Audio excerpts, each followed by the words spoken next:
Yan. So guys, it's 2:45 to 25. Ayan, so 2:25 na ng hapon at dapat ay 1. Nakatulog na ako.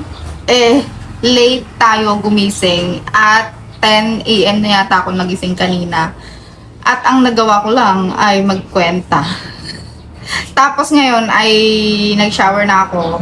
At hindi ko na binasa yung aking buhok para makatulog na ako. At hindi na ako magpapagod. Okay?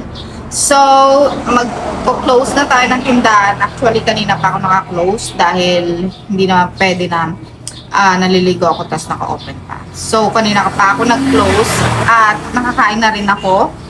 And bilangin natin kung magkano yung benta ng 10 to 2 PM. Wait lang. Ayan, ito ay sigarilyo.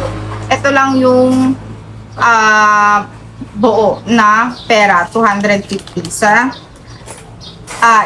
hindi pala sa sigarilyo, sa tindahan pala yun. So, ito naman ay sa sigarilyo.